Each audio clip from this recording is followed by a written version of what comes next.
Coach, 7 for 58 from beyond the arc the last 3 games. I've been around a long time. I don't ever remember Carolina defending the 3 that well. Talk about the progress since the Oklahoma game when the Sooners lit it up for about 41%. Well, I mean, we're getting better defensively. It's something that, we've identified to allow us to be successful and to be the best team that we can possibly be. It was really right before the Oklahoma game, and, I had spoken to the team and I said, look, what is required is for us to make a full commitment on the defensive end and rebounding the basketball. I said, guys, I'm not even talking about offense. If we can defend, if we can take care of the basketball, that's going to put us in position to be able to be successful whomever we play. And I said, it takes a full commitment. And from that Oklahoma game, it just continues to build. Guys are taking pride in their one-on-one individual matchups, doing a good job of boxing out. We're rebounding. This is, I think, the 5th straight game that we've out-rebounded an opponent. And so, but also the encouraging thing is how much better I think we can get. We can do a better job defending without fouling and being disciplined on the defensive end. And so I like where we are, but I like, where we can be defensively. There are teams that, when they come off the road trip you guys had, and then they're coming home for a new start, might be a little bit flat. The guys said that you were really emphasizing being at home, the joy of playing at home. How much was that a part to sort of maybe stave off any potential of them getting flat? And what was that message that you were telling them? Well, I just, anytime you get an opportunity to play basketball, to compete, to do something that you love, you have to play this game with emotion. And so I'm an emotional person and an emotional coach. And, the 2 days in terms of preparation for Syracuse was real. And it was an opportunity to be back at home and compete against a really good Syracuse team that was playing extremely well. And I always, talk to them about moments and the joy of how hard it is to be successful out there, how much, these things, it goes by quick. And I tried to tell them, outside of my wife and my kids, I would do anything to put that uniform back on again. And so they have that chance, and it's special to put on that uniform and run through that tunnel and play on that floor and play in front of those fans. And they played with a lot of emotion today, coming off an emotional win on Wednesday against NC State, and I was really proud of their effort. Hubert, to go back to the defense, a lot of the guys gave Coach Sullivan a lot of credit for the preparation that he's done. Yeah. How have you seen him sort of spearhead some of the turnarounds you've seen? Yeah, he's been great, in terms of, just defensively, helping us build what we want to do on the defensive end and what it looks like. And I also think the guys now are being able to see the benefit of it. You could talk about it, we need to do this defensively, we need to rebound.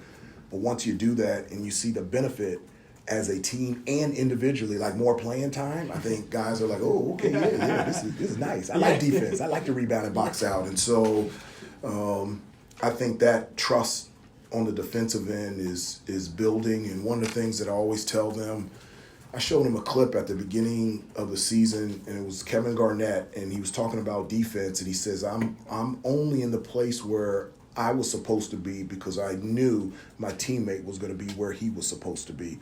And I said, that's the type of trust we need to have out there on the floor, specifically on the defensive end. What do you think was really clicking for you guys offensively? You shot it very efficiently. I know you guys went inside, were able to go inside a lot. What do you think was clicking on that end of the floor? Well, I thought our pace was really good. After we got the stop, I thought the way that we advanced the ball from defense to offense, it was at a good pace. We were pitching the ball ahead. We were playing 0.5 offense, where as soon as we touch it, we were shooting, passing it, or driving it. It wasn't sticking at all. We talked about dominating points in the paint, and as good as Syracuse is, they're limited in the front court, and so we wanted to get the ball inside, whether through post penetration and offensive rebounding. So irregardless if they were in man or zone, those are the things we were looking for in the offensive end, and those are the things that we were able to consistently do. 58 is a season high for paint points. Hubert, Syracuse had it down to 15 early in the second half, but you guys didn't flinch and immediately, pretty much blew the doors off them. the rest of the way. I mean,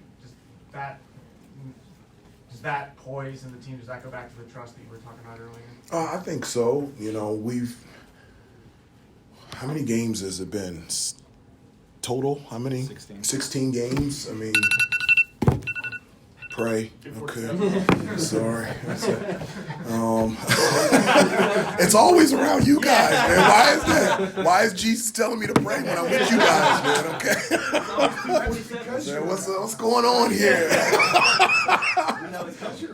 Oh my goodness. No, it was. You know, they Bell hit the three in the corner, and it was giving them some life, and I just felt like, one, offensively, we took care of the basketball. We got the shots that we wanted, and then defensively we started locking in, started getting steals and deflections and stops, and then we were able to get out and transition and go. And so we've been in those situations. That's saying, like, in the 16 games, the schedule that we played and the teams that we have played, we have been in a lot of situations. So one of the things that I'm just so pleased about is this group doesn't get rattled like easily. And so in those situations, we can just get back to what we need to do and be able to extend the lead, and that's what they were able to do. RJ, talk about the joy of being successful. Is there a way to quantify how good it feels to see the team performing as well as they have? It is a joy for me. I mean, my job is to coach, to serve, to help, to assist, and that's my job every day, is just to individually and as a team make them the best that they can possibly be. So for me, having a front row seat to be able to see that growth, not just on the court, but off the court and in the classroom, is something that I find great joy in and very enjoyable to be around. And so I like when the guys are having fun and they're having smiles on their faces, because they're enjoying something that they love, they're doing it at a place that they love, and they're doing it with teammates that they love. You check those three boxes, you're going to have joy, and that's what our team has. Coach Autry didn't expect to play as much zone as they did.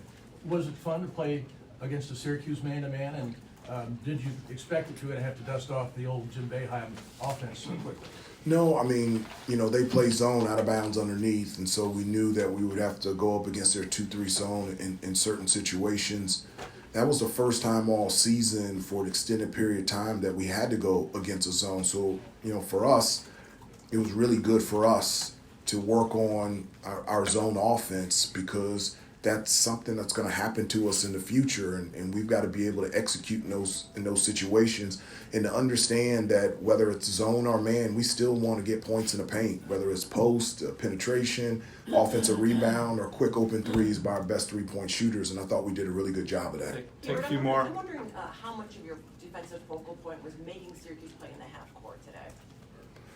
Well, one of the things is we wanted to take care of the basketball. They're number one in the ACC in terms of steals, and so a little bit over 9 a game. And so that, they score in 2 areas, a number of areas, but their top 2 is off of steals and then getting to the free throw line. So in the first half, I think they scored 30 points. 19 of them were off of free throws and off of our turnovers, okay? And so that's something going into the game that we identified, and something that we had to do well. We had to take care of the basketball, and we had to defend them and not foul them and put them on the free throw line. RJ 5 steals today. RJ 5 steals today, a career high that he set earlier in the season. A lot has talked about his scoring output, but how have you seen the evolution of his defensive game as well this season? Yeah, he's been great defensively. His ability to get steals and deflections but defend without fouling has been huge. Such growth in that area, and then also just his leadership. He's just so vocal in practice, in the huddles during the games, in the locker room. His presence, the guys listen, they look towards him, and he's our leader, and he's done a fantastic job this year. Hubert, what kind of obviously Jalen Withers, a ton of college basketball experience, but what kind of attitude do you think has he brought to this team? I know Cormac and Harrison are super intense in their own right, but for Jalen, what is he giving you guys? You know what he brings to the table, we just don't have. We don't have that type of length and athleticism. We saw some of the, like the dunk that he had at Pittsburgh. Like, there's nobody on the team that can do that, and so because of his length and his athleticism, we're allowed to do a number of things defensively. We can be very versatile because he can guard guards. Today, we put him in at 5, and he was playing the center position because of that. And then on the offensive end, he can really shoot the basketball. Shot 40% from 3 last year, but he can also finish around the basket. Excellent offensive rebounder. And when he's in a game, he makes us big. So then you move Harrison to the 3. That's a big lineup. And that, with Harrison at the 3, that's a problem. And so he does a number of things for us, and I'm glad he's here. Just to follow up on that real quick. I mean, I know it's January 13th, but for a guy like him to be 5-0 in the league, in first place in the league, do you think he appreciates that maybe through the journey that he's had? I do. This is all new, for him, and I think he appreciates it. I think Harrison does. I think Cormac does. I think Paxson does. I think Elliott and Zayden do, but they don't really know. And I think the guys that played last year know. And but I do also like that we're happy, but we're not satisfied, and that there's a long way to go and a lot more room for improvement. Last one, Andrew. Jalen Washington, was talking about being more physical. When I'd asked you about that the other night, you said that playing against Armando every day has really helped him. Yeah. He's had more results too. Have you seen the results and his confidence sort of go hand in hand, that there's been a spike in confidence, and therefore maybe a little bit more of his game continues to be unleashed as a result? Yeah, I do. He's I think he can be an elite rebounder. He gives us another post presence. He's a 5 that can stretch the floor, and he can shoot from 3. He's an excellent passer and sets really good screens. And I think I told you after the NC State game, like, he's our best post defender. He really is. And so the job that he did on Burns, and we didn't have to double team a lot because he was out there, and he's just been a huge benefit for us. And so much so that there have been times lately now that he's on the floor with Armando.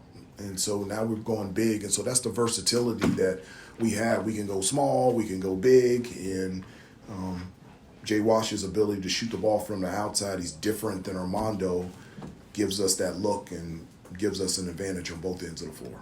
All right.